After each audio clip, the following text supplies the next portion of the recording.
Shalom, selamat pagi semuanya. Shalom Bapak Ibu.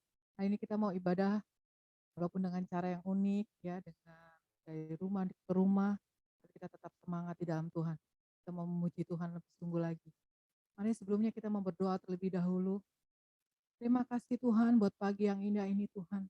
Kalau pada pagi ini Tuhan kami beribadah Tuhan. Walaupun kami di rumah kami masing-masing Tuhan, kami percaya Engkau hadir bersama dengan kami Tuhan. Kami percaya saat ini Tuhan Engkau sedang mengajarkan kami seperti jemaat yang mula-mula Tuhan. Di mana kami dari keluarga-keluarga Tuhan, kami boleh bersekutu Tuhan di dalam Engkau Tuhan. Kami tetap semangat di dalam Engkau Tuhan Yesus.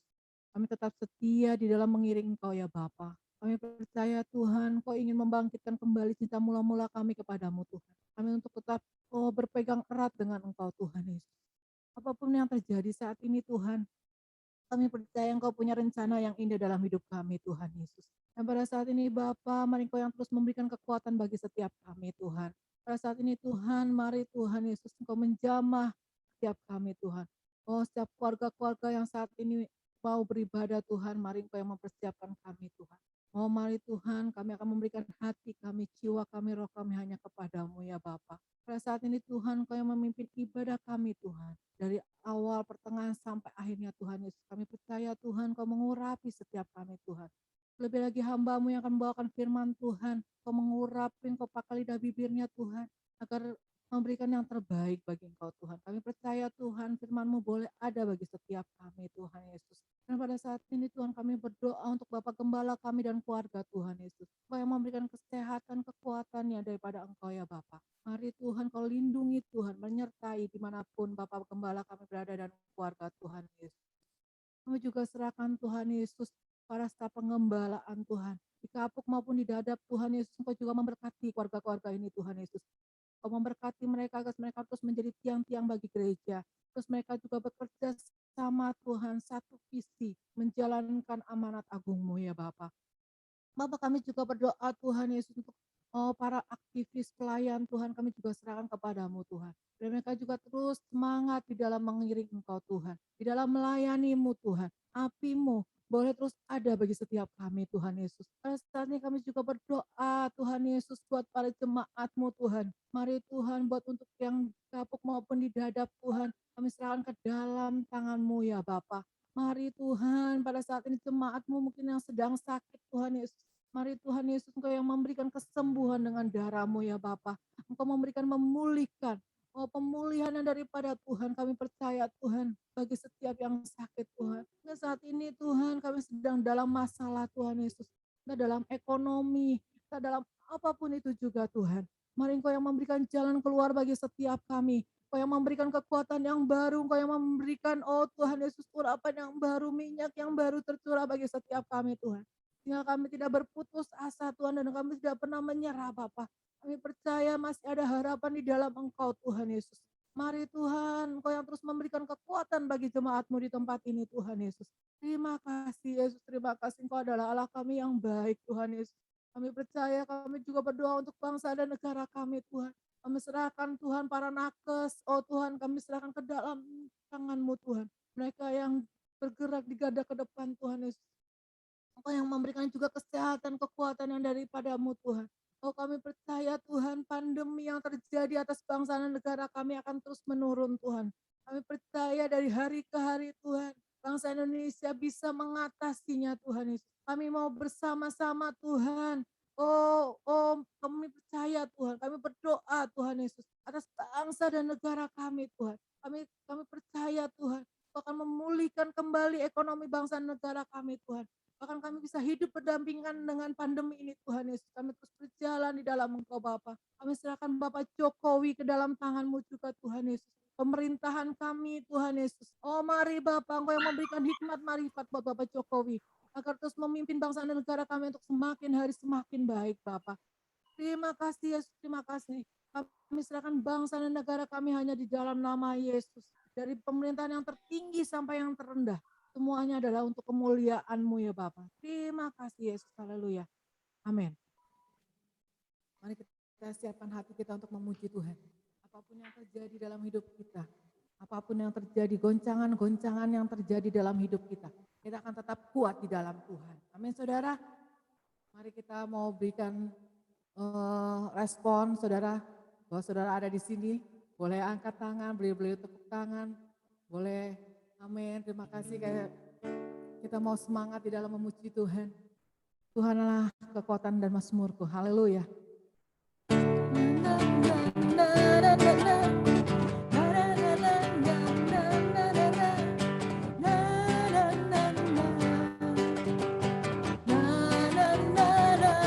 Ayo sama-sama katakan. Tuhanlah kekuatan dan mazmurku. Dia gunung batu dan keselamatanku. Hanya padamu hatiku percaya. Kaulah menara dan kota perlindungan. Mari kita mau selalu bersyukur. Ku mau selalu bersyukur. Sebab cintamu padaku takkan pernah berubah.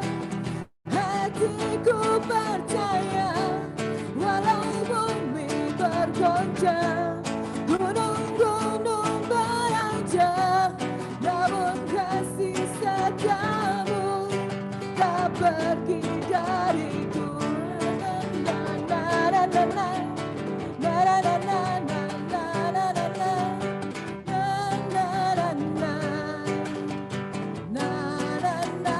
Ayo sama-sama katakan, Tuhanlah kekuatan dan mazmurku.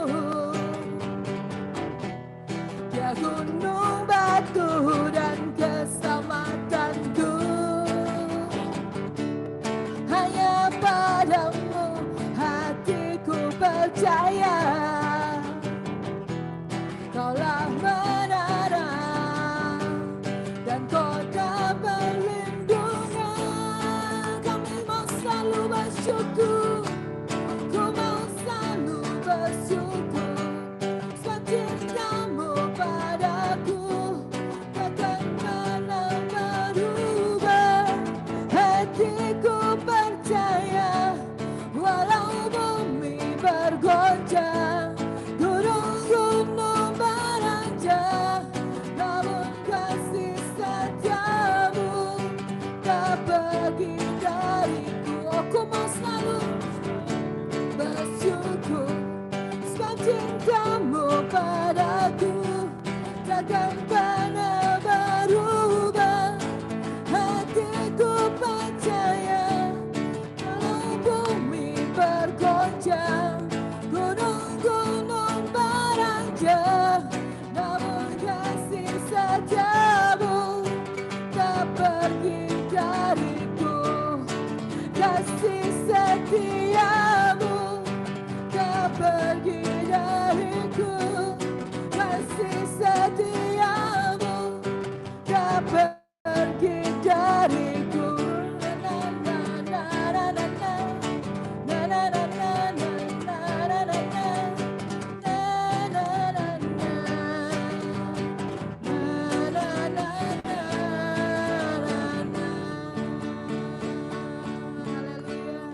Puji Tuhan. Mari kita siapkan hati kita untuk mendengarkan firman Tuhan. Haleluya. Tuhan, Kau adalah Allah kami yang selalu memberikan kedamaian, ketenangan Tuhan bagi setiap kami Tuhan. Walaupun jiwa kami gelisah dengan keadaan saat ini Tuhan, tapi dengan roh-Mu yang ada di dalam kami Tuhan, kami akan terus kuat Tuhan Yesus. Haleluya Yesus.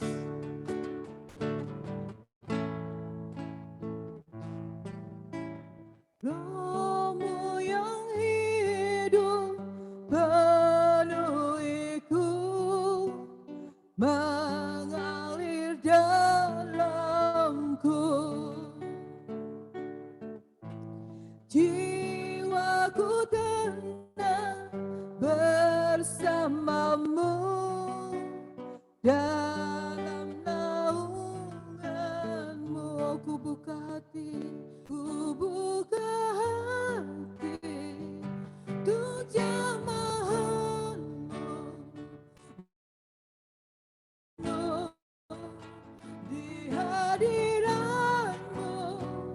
Kau ambil seluruh hidupku di hadapanmu menyembahmu.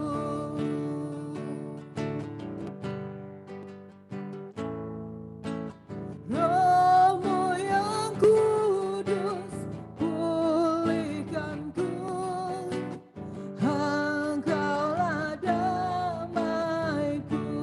Kami hidup oleh karena anugerah-Mu. Ku hidup oleh anugerah-Mu yang menyertaiku, yang menyertaiku, yang menyertaiku. Ku buka hati untuk jamahan-Mu, berserah penuh di hadirat-Mu. Kau ambil alih seluruh hidupku di altar-Mu menyembah-Mu. Roh-Mu yang hidup penuhiku, Roh-Mu yang hidup penuhiku. Oh, datang urapiku, datang urapiku. Ku siap terima kuasa-Mu, hidupku bagimu. Mari katakan hidupku bagimu. Hidupku bagimu. Ku buka hati untuk jamahan-Mu, berserah penuh di hadirat-Mu.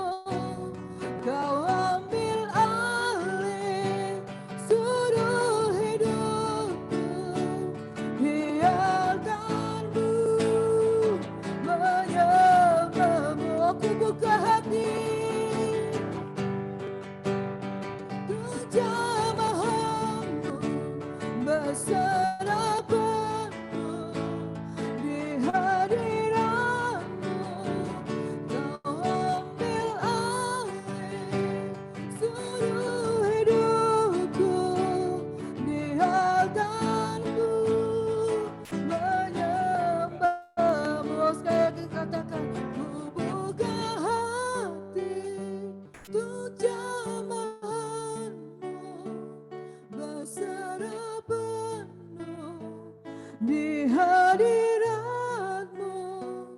Kau ambil alih seluruh hidupku di altar-Mu menyembah-Mu. Ku buka hati untuk jamahan-Mu, berserah penuh di hadirat-Mu. Kau ambil alih seluruh hidupku di altar-Mu menyembah-Mu. Ku buka hati untuk jamahan-Mu, berserah penuh di hadirat-Mu. Kau ambil alih seluruh hidupku di altar-Mu menyembah-Mu, di altar-Mu menyembah-Mu, di altar-Mu menyembah-Mu. Terima kasih Tuhan Yesus. Nanti saya minta dengan hormat Bapak Sastriawan berdoa buat firman Tuhan. Saya serahkan kepada hambanya.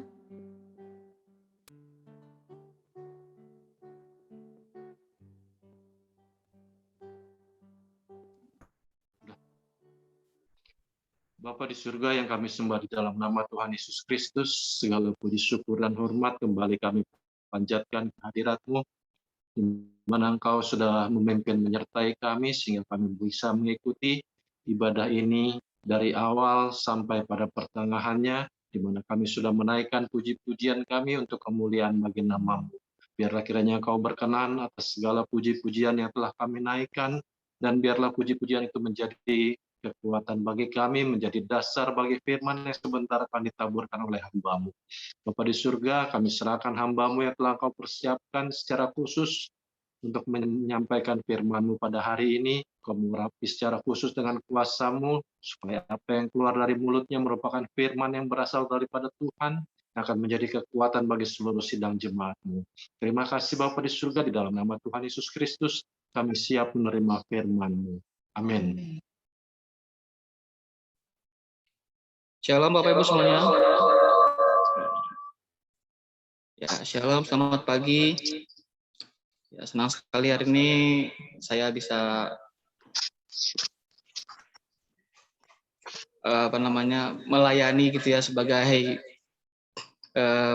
pembawa firman Tuhan di pagi hari ini gitu ya. Biasanya kan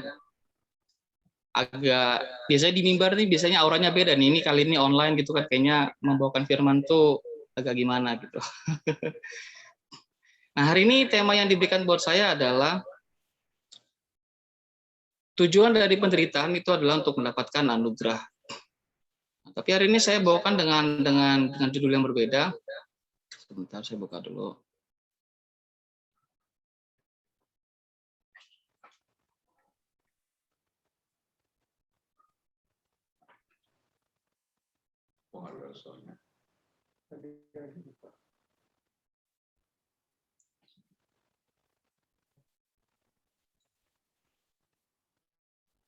Ya, udah kelihatan semuanya ya.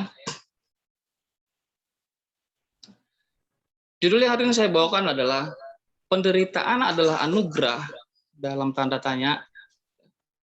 Setiap orang itu nggak ada yang mau menderita. Nah, kita lihat dulu penderitaan itu apa sih? Penderitaan adalah segala sesuatu yang menyakitkan. Penderitaan adalah sesuatu yang mengganggu dalam kehidupan kita. Dalam rancangan Allah, penderitaan adalah sesuatu yang menuntut kita supaya kita berpikir. Penderitaan adalah alat yang dipakai Allah untuk membuat kita menjadi peka, dan penderitaan adalah dipakai Allah untuk mencapai maksudnya dalam hidup kita yang tidak bisa terjawab, ya tidak bisa terjadi selain lewat pencobaan dan lewat keadaan yang tidak menyenangkan itu. Nah, penyebab penderitaan ada beberapa hal yang saya sampaikan. Kita menderita karena kita hidup di dunia yang terkutuk, di mana dosa memerintah manusia. Dalam Kejadian 3 ayat 17-19, Tuhan menghukum manusia harus bersusah payah gitu ya, bahkan wanita harus dengan perjuangan yang penuh gitu untuk bisa melahirkan, dan nggak sedikit yang meninggal akibat proses kelahiran tersebut. Nah, yang kedua, kita menderita karena kebodohan kita sendiri. Kita menuai apa yang kita tabur dalam Galatia 6 ayat 7-9. Yang ketiga, kita menderita karena Allah memberikan penderitaan demi untuk menguji, menyempurnakan, dan membentuk karakter kita, sehingga melalui ujian, karakter kita dibentuk dan semakin lama kita semakin matang. Dalam Ibrani 12 ayat 6 dikatakan bahwa Allah kalau Allah itu mengasihi anaknya, maka dia akan menghajarnya, gitu. Bahkan dia akan menyesal barang siapa yang dipanggilnya anak, gitu. Nah, yang keempat, penyebab kita menderita adalah karena iblis mencobai, mengguncang dan menyerang kita. Dia berusaha untuk menjauhkan kita dari Kristus. Nah, persoalannya sekarang adalah, ada nggak dari antara kita yang mau menderita? Pasti enggak ada. Setiap orang itu menolak, ya berupaya supaya apa? Enggak sampai menanggung yang namanya sebuah penderitaan, sekecil apapun itu.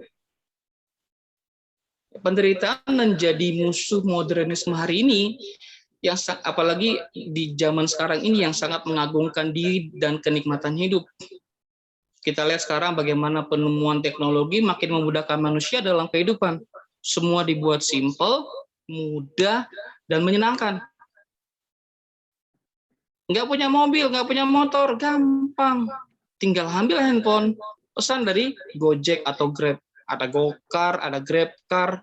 Kita mau kemana pun sekarang nggak terbatas lagi karena, aduh saya nggak ada mobil nih.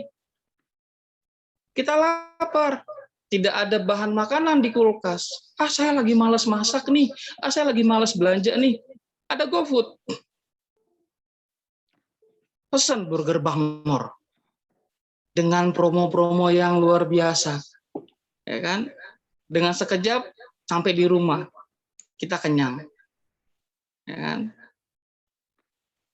Jadi sekarang tuh semakin dibuat mudah, dibuat menyenangkan gitu. Nah, ini mengantarkan manusia kepada apa? Sikap penolakan total terhadap yang namanya penderitaan. Manusia nggak boleh menderita. Segala macam aplikasi diciptakan untuk apa? Memudahkan manusia, membuat manusia itu tidak lagi repot. Nggak ke bank, ngantri, ada aplikasi. Nah, penderitaan ditolak manusia zaman sekarang ini lantaran kita manusia berada dalam cengkeraman yang namanya egoisme. Dalam kungkungan egoisme ini, manusia akan menyambut dengan penuh antusias yang namanya kebahagiaan dan menolak mentah-mentah yang namanya penderitaan. Keegoisan manusia membuat manusia itu menerima hanya yang diinginkannya, bukan apa yang diinginkan orang lain, termasuk apa yang diinginkan Tuhan dalam hidup kita. Bahkan manusia beragama pun hari ini kalau kita mau jujur gitu ya, ini bukan fakta yang baru sebenarnya. Bahwa kita beragama, sebagian besar mungkin di antara anak-anak Tuhan gitu ya, jemaat Tuhan, datang ke gereja bukan ingin jumpa Tuhan saja, namun supaya apa? Hidupnya itu makmur, mengalami kebahagiaan, tidak lagi mengalami penderitaan, tidak mengalami lagi namanya kesusahan hidup. Dan nggak sedikit gereja hari-hari ini pun mengajarkan manusia untuk hidup bahagia dengan teologi kemakmurannya. Seolah-olah memang Alkitabiah karena mengutip ayat Alkitab. Yang disampaikan adalah Alkitab, ayat Alkitab. Namun dengan ajaran dan tujuan yang salah. Manusia diajarkan untuk apa? Bermimpi setinggi-tingginya, meraih apa yang menjadi impian dan harapannya. Kalau perlu doa puasa, tumpang tangan, doakan. Kalau kamu lihat ada rumah mewah, ada rumah megah, dan kamu menginginkannya, tumpang tangan berdoa dalam nama Yesus. Kalau kamu melihat ada mobil yang bagus, kamu berdoa tumpang tangan dalam nama Yesus, maka ini saya akan punya. Kalau perlu olesin minyak urapan.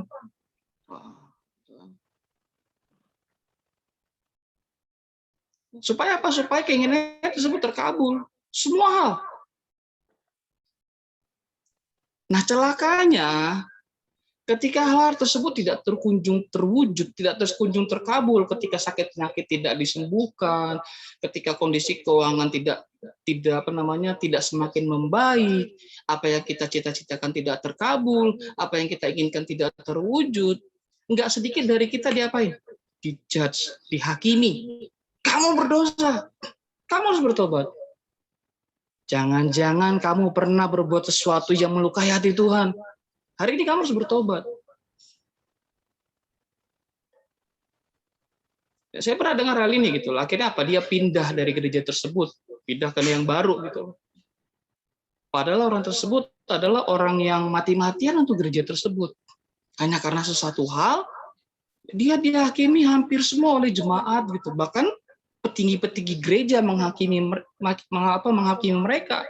Oh, ada dosa yang harus ditaubatkan dari dalam hidup mereka. Nah, ini mengerikan.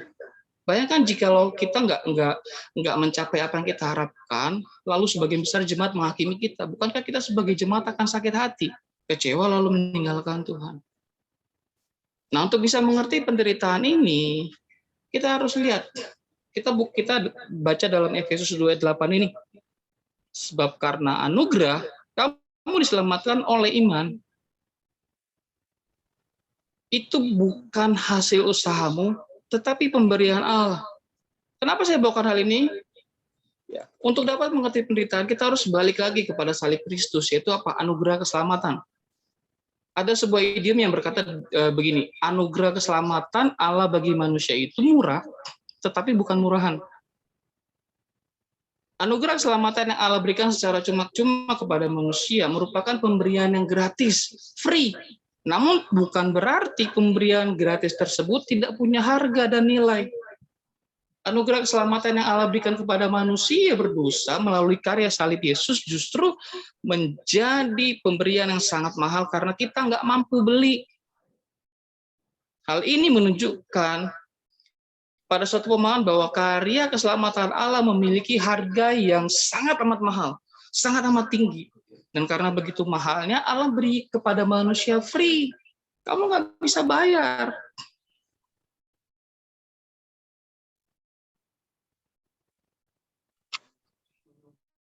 Manusia nggak bisa bayar. Karena apa? Karena mahal. Oleh sebab itu, karena manusia tidak mampu membelinya, Allah rela memberikan yang paling mahal tersebut, yaitu anaknya yang kekal, Yesus Kristus sebagai pengampunan dosa manusia. Dalam hal inilah kita melihat bagaimana sesungguhnya Allah mengasihi umatnya. Nah, ketika manusia sudah menerima keselamatan itu, ya, ketika manusia sudah menerima keselamatan itu dalam iman percaya kepada Tuhan, maka ada harga yang harus kita bayar. Anugerah keselamatan adalah murah, tetapi tidak murahan. Artinya bahwa ada harga yang harus dibayar oleh kita sebagai manusia kepada Allah untuk menerima pemberian anugerah tersebut. Transaksi pembayaran anugerah keselamatan dari manusia kepada Allah pun nggak mungkin lunas. Harga yang harus dibayar setelah menerima keselamatan harus dimengerti sebagai proses menghayati anugerah keselamatan tersebut. Sehingga apa? Manusia hidup dalam keselamatan itu. Kita harus memahami karya keselamatan Allah dengan tepat dan benar, sehingga apa? Kita menjadi manusia yang agung di mata Allah. Dan sesama juga. Jangan sampai puluhan tahun kita menjadi orang Kristen, tetapi kita gagal bersaksi tentang Tuhan karena kita tidak mampu memahami dan menghayati betapa mahalnya anugerah keselamatan itu. Harga dari anugerah keselamatan bagi manusia adalah manusia harus tetap hidup dalam jalan keselamatan itu. Dalam jalan keselamatan itu terdapat gaya hidup Yesus. Yang harus apa? Yang harus diikuti oleh orang percaya sebagai role model mutlak yang nggak bisa nggak.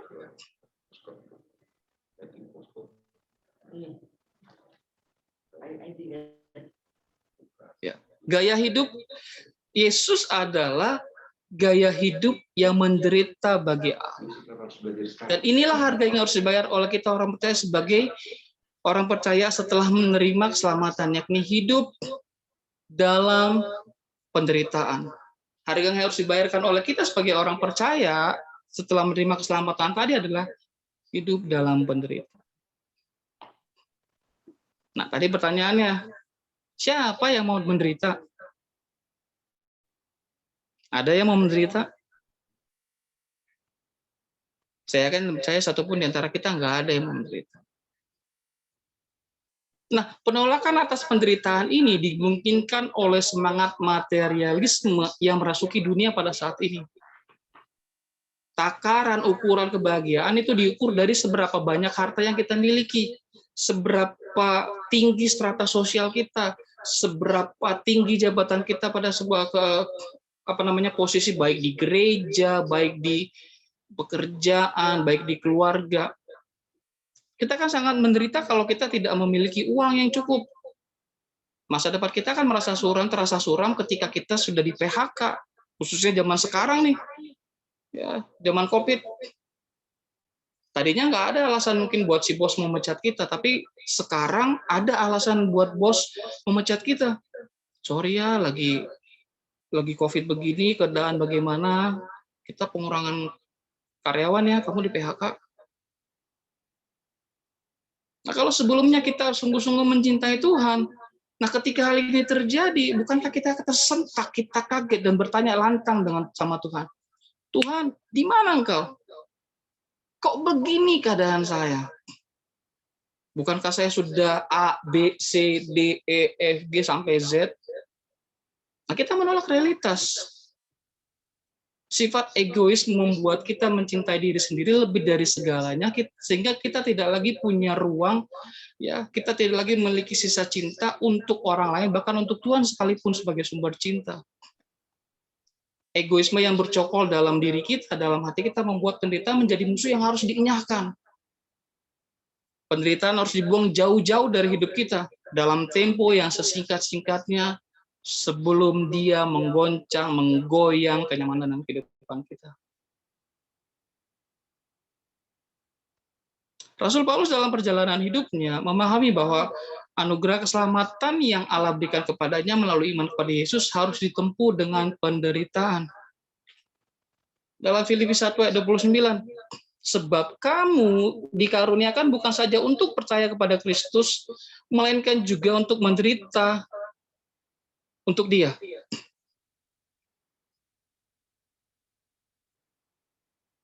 Rasul Paulus menyadari bahwa anugerah keselamatan dalam iman kepada Kristus itu tidak bisa dipisahkan dari namanya anugerah penderitaan. Dengan kata lain, anugerah keselamatan mengandung anugerah penderitaan di dalamnya. Dan ini satu paket, tidak bisa dipisahkan. Nah, ini terlihat dalam kehidupan Rasul Paulus. Ya, dalam perjalanannya ketika dia ke Damsyik, dia berjumpa dengan Tuhan, dia menerima Tuhan. Bayangkan dari seorang yang ternama, punya strata sosial yang tinggi, baik secara keyahudiannya maupun sebagai anggota kewarganegaraan Romawi, dia punya segala-galanya. Bahkan dalam perjalanan ke Damsyik, dia memegang surat legal, bukan kejahatan, karena dia tidak melanggar hukum, tetapi dia legal, dia dapat surat dari Israel, istilahnya gitu ya, bangsa Yahudi gitu, imam besar, untuk ngapain? Untuk menghancurkan kehidupan orang Kristen. Legal, dia tidak berbuat jahat. Bayangkan sampai hal sampai seperti itu, dia tinggalkan itu semua, dan dia menderita untuk apa? Untuk Tuhan. Nah, konteks Filipi ini ditulis dalam kondisi Rasul Paulus di penjara karena pemberitaan Injil. Dan dalam Kisah Rasul 9:16 pun, Tuhan sudah menyatakan bahwa dia akan menderita. Betapa banyak penderitaan yang harus Rasul Paulus tanggung oleh karena nama Tuhan.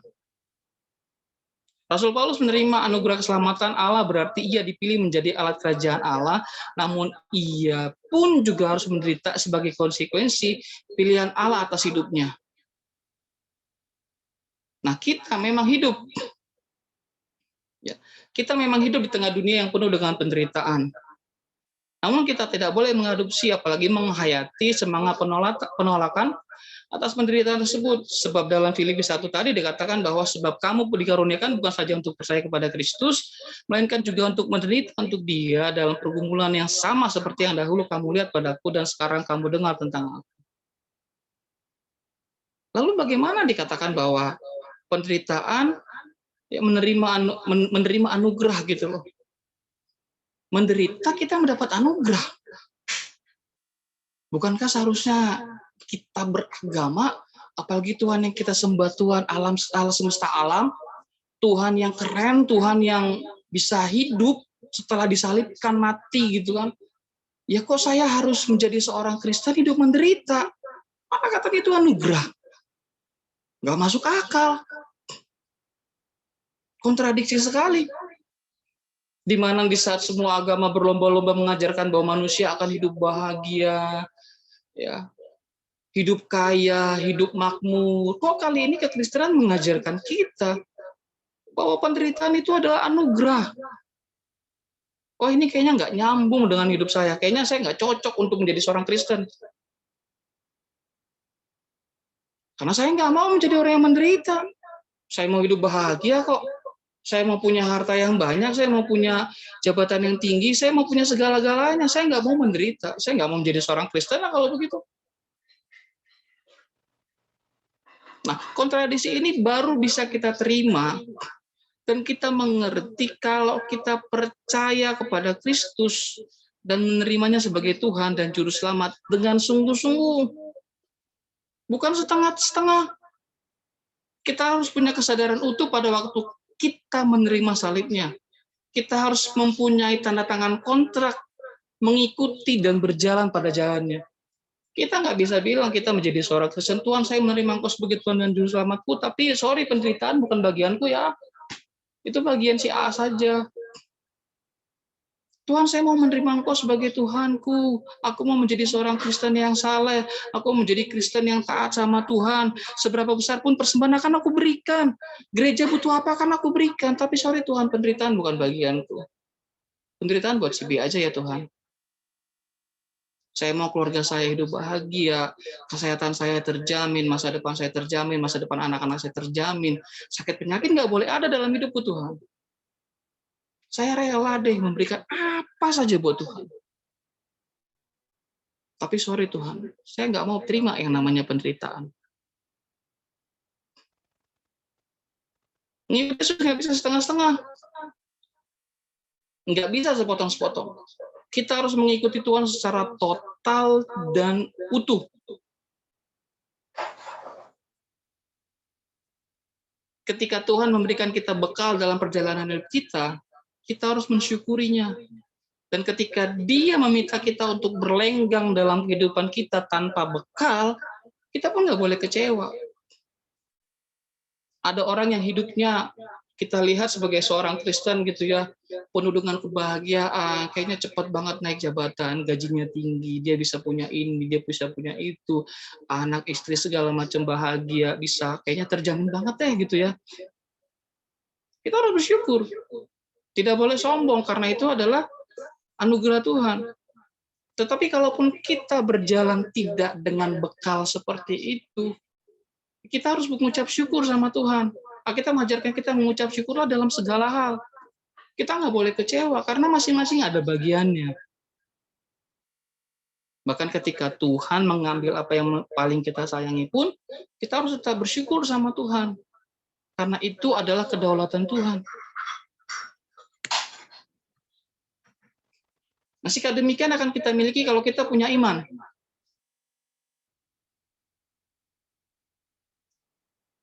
Sikap yang demikian akan kita miliki kalau kita punya iman. Iman memampukan kita untuk menerima apa yang dikerjakan sebagai anugerah. Ya, apa yang dikerjakan oleh Tuhan dalam hidup kita sebagai anugerah. Apapun itu, kondisi apapun yang kita alami saat ini itu adalah anugerah Tuhan. Itulah bentuk iman. Iman memungkinkan kita untuk melihat apa yang tidak tertangkap mata di balik setiap peristiwa yang terjadi dalam kehidupan kita. Apa itu iman? Ada yang bilang iman keyakinan. Semua orang tentu memiliki keyakinan, betul? Keyakinan inilah yang menggerakkan orang untuk meraih cita-cita, bergairah untuk menjalani hidup, bergairah untuk mencapai mimpi, bergairah untuk mewujudkan apa yang menjadi impian dalam hidupnya, apapun itu. Tetapi iman tidak sekedar menjadi keyakinan. Iman adalah Allah yang menyatakan dirinya kepada manusia dan memampukan manusia untuk merespon kepada Allah. Allah yang berbicara dimengerti oleh manusia karena Allah memberi pengertian sehingga manusia mampu memberikan respon kepada Allah. Jadi ringkasnya iman merupakan suatu dialog kehidupan. Iman yang sama pula memampukan manusia, memampukan kita untuk senantiasa bersyukur. Ketika kita bersyukur kepada Tuhan, itu menyatakan bahwa iman kita percaya sepenuhnya kepada Tuhan, bahwa kondisi apapun yang saya alami hari ini, Tuhan nggak tinggalkan saya. Ketika kita mampu mengucap syukur kepada Tuhan, itu pernyataan iman kita kepada Tuhan bahwa sesungguhnya Tuhan, hidupku ini adalah anugerah-Mu.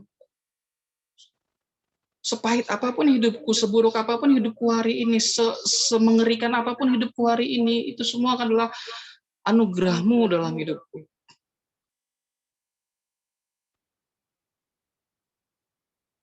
Iman tidak bisa diekspresikan, ya, dengan cara kita berpindah-pindah tempat ibadah gitu ya, hanya karena di sini nggak ada roh Di sini saya nggak mendapatkan, kayaknya nggak ada hikmat, saya kayak dapat sesuatu. Di gereja sana saya mendapatkan penghiburan. Khotbahnya menyemangati saya. Pertanyaannya itu menyemangati kita atau sekedar memuaskan telinga kita? Kita mencari gereja yang seolah-olah itu menyenangkan hati kita, memuaskan telinga kita, apa yang pengen kita dengar.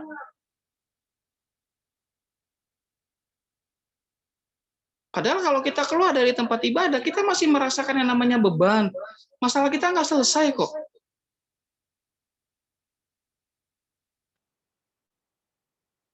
Iman yang benar nggak akan muncul dari kebiasaan kita seperti itu.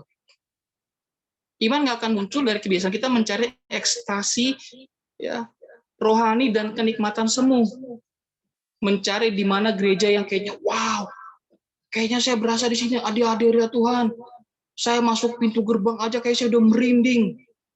Ketika si WL memegang mic itu kayak rasanya wow. Belum apa-apa udah bahasa roh, udah semua bergemuruh, belum lagi musik, tata cahaya dan segala macam, belum lagi pengkhotbahnya yang keren. Khotbahnya kayaknya menyejukkan hati. Itu kan yang kita sebagai orang Kristen ingin dengar. Ketika berbicara tentang khotbah, tentang penderitaan, dulu kayaknya saya nggak bisa di sini deh gerejanya, deh kayaknya nggak cocok gereja saya. Gereja apaan sih ngajarin saya menderita? Saya nggak mau menderita. Saat iman kita belum berakar kuat, mungkin saja kita akan aktif dalam berbagai kegiatan ibadah. Tetapi sebenarnya semua itu merupakan upaya kita untuk menghindari apa? Rasa sakit, menghindari rasa sakit yang berkepanjangan dari apa yang kita sebut dengan penderitaan. Kita mau cari jalan keluar dari penderitaan kita. Atau mungkin kita sekedar berusaha melepaskan diri, mengingat semua apa yang kita alami gitu. Oleh sebab itu kita menjadikan ibadah sebagai tempat apa? Tempat mengambil obat untuk mengusir penderitaan yang kita alami. Nah, dengan sikap seperti ini, hampir dapat dipastikan bahwa kita tidak mungkin bisa bersyukur kepada Tuhan. Paling banter kita akan ngeluh sama Tuhan, minta pertolongannya. Malah akan ada yang berkata bahwa saya sudah beribadah, saya sudah melakukan ini itu segala macam, tapi keadaan tidak membaik. Ya sudahlah, saya kecewa sama Tuhan. Nah, kalau itu yang menjadi mental dan gaya kita dalam kekristenan, kita nggak akan mampu menerima penderitaan sebagai realitas yang pahit dan sulit. Kita nggak akan mampu menerima penderitaan dari dan oleh Kristus. Kita nggak akan bisa bersyukur atas anugerah penderitaan. Ingat, iman bukanlah tiba pada tujuan, melainkan berada di tengah jalan. Iman kita masih perlu kita gumuli. Tidak ada iman yang sudah jadi, karena iman selalu berada dalam proses menjadi. Ini saya dapatkan dari buku Andar Ismail gitu ya, sebuah buku yang sangat luar biasa gitu.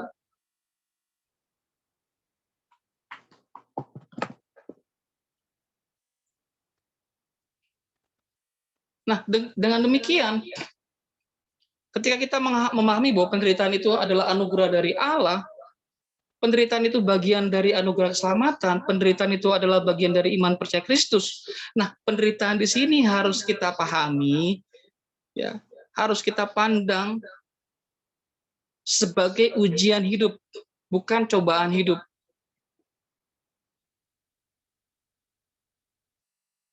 Penderitaan yang kita alami harus kita pandang sebagai ujian hidup, bukan cobaan hidup. Ada perbedaannya tentunya, tapi saya nggak akan bahas di sini. Nah, sampai kepada pengertian ini, kita harus sadar juga bahwa menjadi pengikut Kristus, bukan sekedar menjadi Kristen KTP, tapi menjadi pengikut Kristus bukan panggilan hidup yang mudah. Menjadi Kristen tidak membuat kehidupan kita semakin mudah, tetapi sulit. Ibaratnya kita masuk ke dalam lumpur. Penderitaan dalam Kristus merupakan jalan yang harus dilalui oleh setiap orang yang percaya. Penderitaan menjadi kewajiban yang harus diterima dan dijalani orang percaya dalam kehidupannya.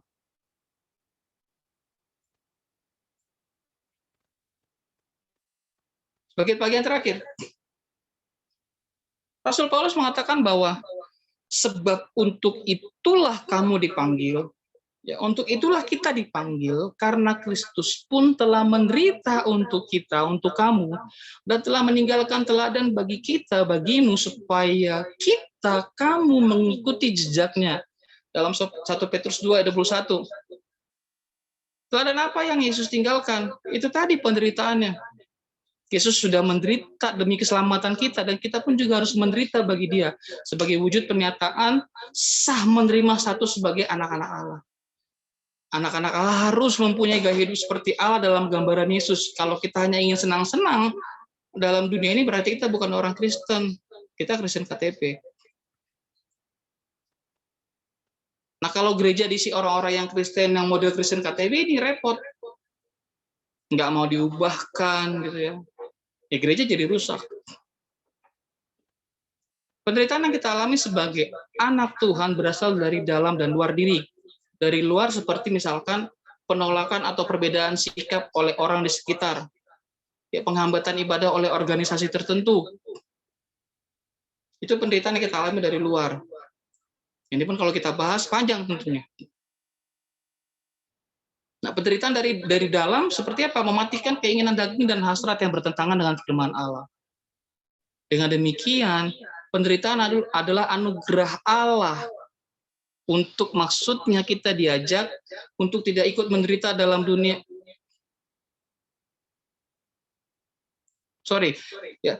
Penderitaan adalah anugerah Allah, maksudnya kita diajak untuk tidak takut menderita dalam dunia. Hidup menderita bukan berarti dikutuk Tuhan, melainkan bagian menghidupi teladan Yesus dalam hidup kita agar menjadi pribadi yang berkenan kepadanya.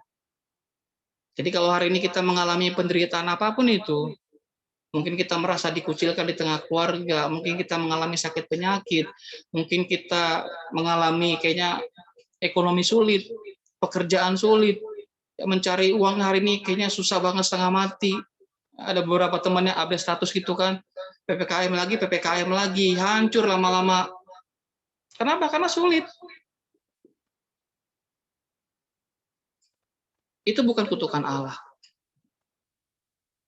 Tetapi ada bagian dari hidup kita yang harus kita jalani, yaitu apa? Menderita bagi Kristus. Kalau begitu saja iman kita sudah lemah, kalau begitu saja iman kita sudah goyang, bagaimana kita menjadi Kristen yang sejati?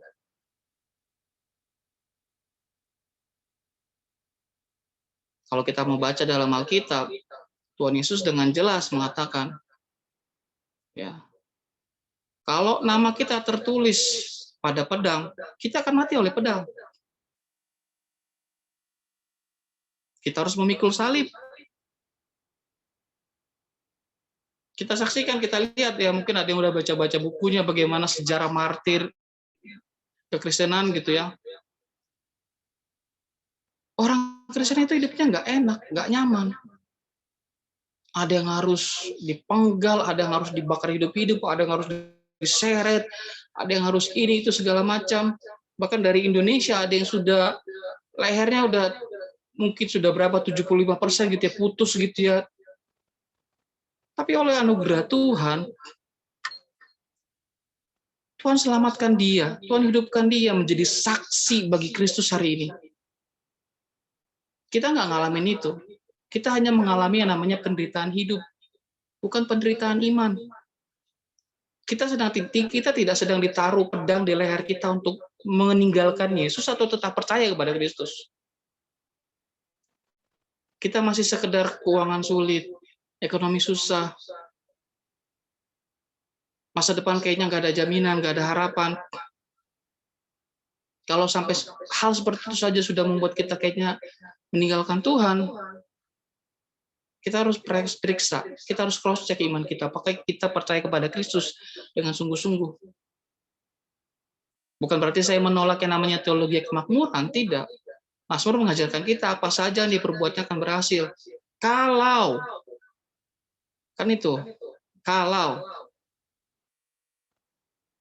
apa? Berbahagialah orang yang kesukaannya ialah Taurat Tuhan. Nah, kita nggak suka sama Taurat Tuhan, tapi kita mau bahagia bagaimana? Kita mau hidup kita berhasil, tapi kita nggak dekat sama sumber. Nah, kan di sini yang jadi masalahnya. Nah, yuk kita sebagai anak-anak Tuhan hari ini, sebagai jemaat GBI, Beskopos, baik Kapuk maupun Dadap, kita harus punya iman yang teguh sama Tuhan. Bahwa penderitaan yang kita alami hari ini, itu adalah anugerah Tuhan. Karena nggak semua orang mampu menjalaninya. Apapun itu, sakit penyakit, keuangan sulit, segala macam. Tapi harus kita yakinkan dulu. Ya tadi 4 hal tadi. Di 4 hal tadi, mau saya balik lagi ya. Kita harus pastikan dulu dari keempat hal ini. Penderitaan yang kita alami itu karena apa? Karena memang kita bodoh? Atau memang karena Allah yang sedang memberikan ujian bagi kita? Kita harus tahu hal itu dulu. Kalau kita sudah tahu bahwa oh ternyata memang rasa-rasanya, bukan rasa-rasanya juga gitu ya. Karena tidak selalu penderitaan yang kita alami karena dosa. Karena dengan jelas Alkitab mengatakan bahwa akibat dosa adalah maut, bukan hidup menderita. Sekalipun memang Tuhan mau mendisiplin kita lewat penderitaan yang kita alami. Tapi kita jangan mau selalu dihakimi. Karena hidupmu susah hari ini itu karena dosa masa lalumu, kamu harus bertobat. Tidak. Bisa jadi memang itu cara Tuhan untuk menguji kita. Atau mungkin iblis sedang mencobai kita seperti yang Ayub alami. Semangat menjalani hidup. Karena 1 bulan ke depan kita akan masih membahas tentang penderitaan dari hamba Tuhan yang luar biasa. Supaya Pak iman kita murni di hadapan Tuhan. Mari kita berdoa. Terima kasih Tuhan Yesus buat hari ini, buat anugerah-Mu. Terima kasih buat kebaikan-Mu. Kalau kami boleh belajar, kalau kami boleh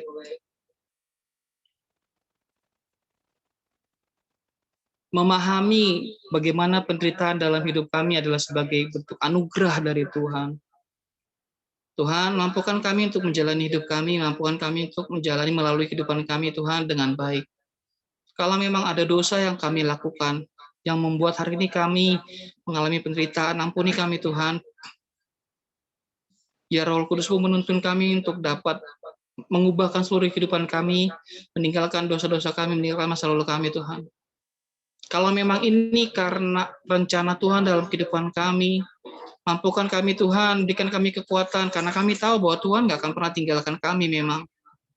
Namun mampukan kami untuk tetap kuat menjalani ujian yang Tuhan berikan, sehingga iman kami mengalami kenaikan Tuhan. Kalau memang ini adalah cara iblis untuk mencobai kami, untuk menjauhkan kami daripada Tuhan, penderitaan yang kami alami ini untuk menggoyahkan iman kami. Penderitaan yang kami alami hari ini adalah cara iblis untuk mengajak kami kepada dunia ini dan berusaha meninggalkan Tuhan, Allah yang luar biasa. Berikan kami kekuatan, berikan kami senjata Tuhan untuk mampu menang atas cobaan iblis ini. Terima kasih Tuhan Yesus, terima kasih kami berdoa buat setiap jemaat yang ada, apapun kondisi keadaan yang kami alami hari ini, penderitaan apapun yang kami alami, baik sakit penyakit, kondisi apapun itu Tuhan yang tidak menyenangkan bagi kami, yang tidak mengenakan bagi kami. Kami mengucap syukur buat setiap anugerah-Mu. Kami yakin bahwa Tuhan nggak akan meninggalkan kami, Tuhan nggak akan meninggalkan jemaat-jemaat-Mu yang ada. Sebab itu Tuhan, jadikan iman kami menjadi iman yang luar biasa di hadapan Tuhan. Terima kasih Tuhan Yesus. Terima kasih Bapa. Kami berdoa di pagi hari ini demi nama Yesus kami berdoa. Haleluya. Amin. Selamat pagi, Tuhan Yesus memberkati. Saya serahkan kepada Cisenli. Saya serahkan juga kepada Bapak Gembala doa. Mari jemaat Tuhan dimanapun saudara berada, di rumah, di perjalanan, mari kita tundukkan kepala, kita berdoa buat persembahan yang akan kita kembalikan buat pekerjaan Tuhan, mendukung pekerjaan Tuhan. Mari kita tundukkan kepala.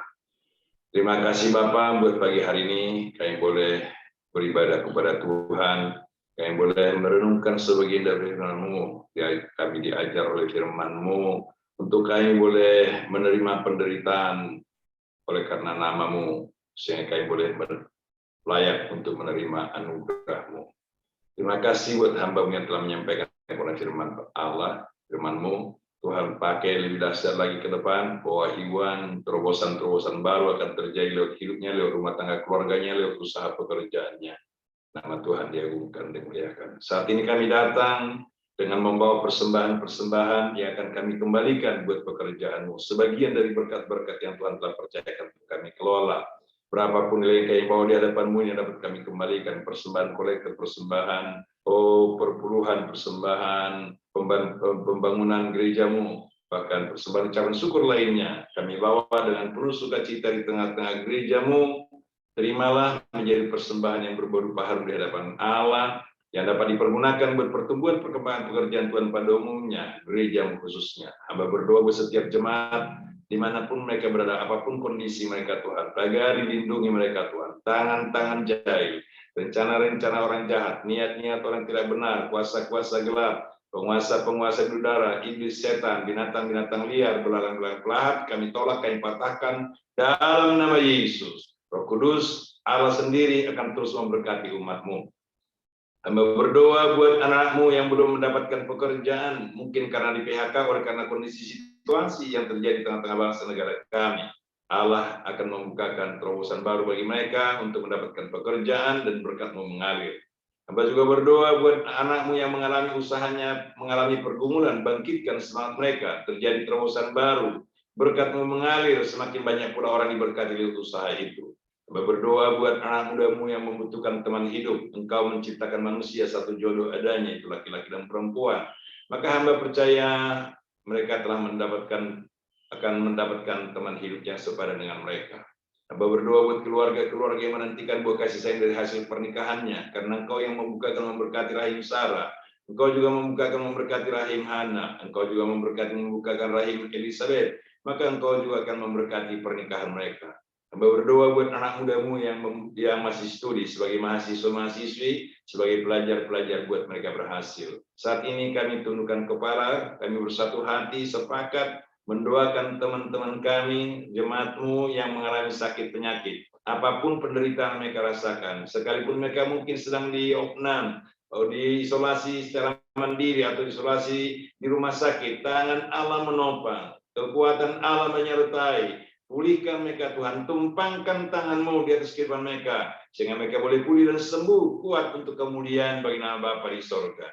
Terima kasih Bapa, inilah doa kami. Inilah persembahan yang kami bawa di hadapan-Mu dengan penuh sukacita, hanya dalam nama Bapa, Anak, dan Roh Kudus, dalam nama Tuhan Yesus Kristus, kami sudah berdoa dan mengucap syukur. Haleluya, haleluya, sama-sama kita katakan, amin. Akan mendengarkan Roh.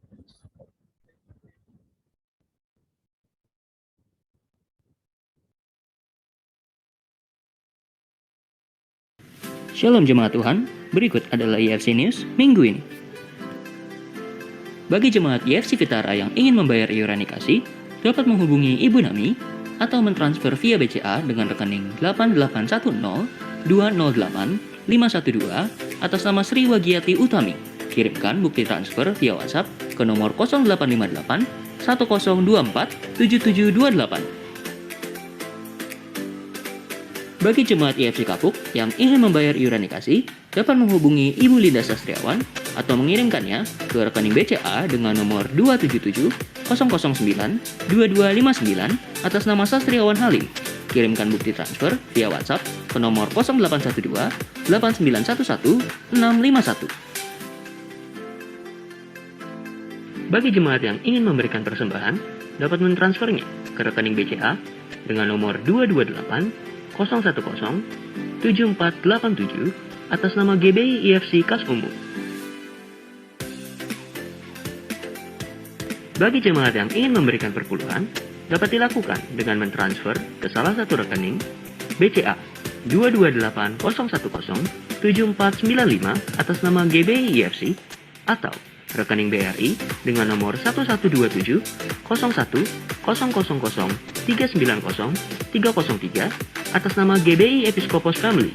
Kirimkan bukti transfer via WhatsApp ke nomor 0877 8703 5611 dengan format nama spasi alamat.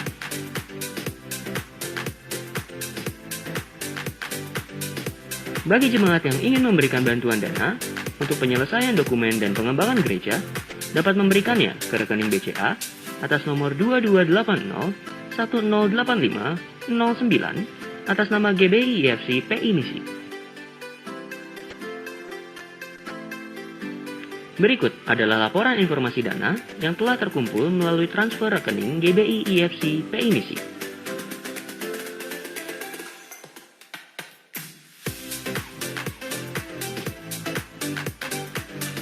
Bagi jemaat yang ingin mengetahui informasi terkait kegiatan-kegiatan gereja, dapat menyimpan nomor WhatsApp gereja di nomor 0821 2200 3767.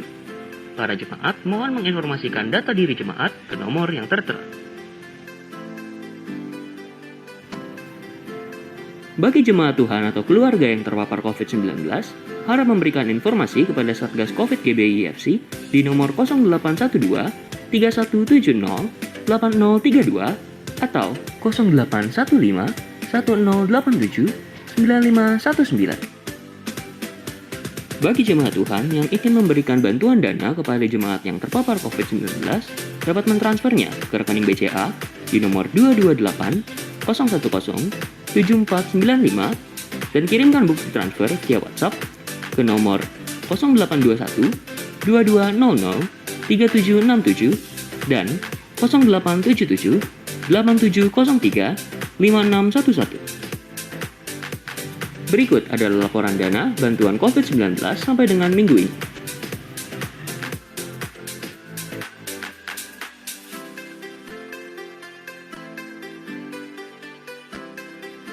Demikianlah IFC News minggu ini. Tuhan Yesus memberkati. Kita akan mengakhiri ibadah kita hari ini. Bapak dan Anak semua.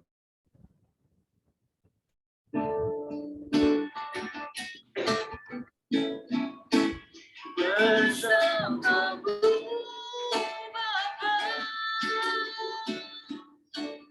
ku lewati semua perjalananmu yang teguhkan hatiku. Engkau yang bertindak memberikan pertolongan, anugerahmu besar berlimpah bagiku. Saya katakan bersamamu Bapa, bersamamu Bapa, ku lewati semua perjalananku yang teguhkan hatiku. Engkau yang bertindak memberikan pertolongan, anugerahmu besar berlimpah bagiku. Oh, anugerahmu besar, Anugerahmu besar berlimpah bagiku. katakan anugerahmu besar, Anugerahmu besar berlimpah bagiku. Itu doa Bapa kami. Bapa kami yang di surga, Kuduskanlah namamu, datanglah kerajaanmu, jadilah kehendakmu di bumi seperti di surga. Berikanlah kami makan yang secukupnya.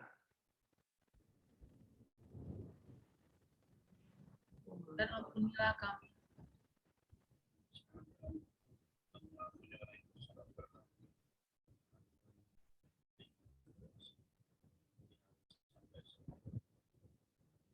janganlah membawa kami dalam pencobaan. Engkau yang besar.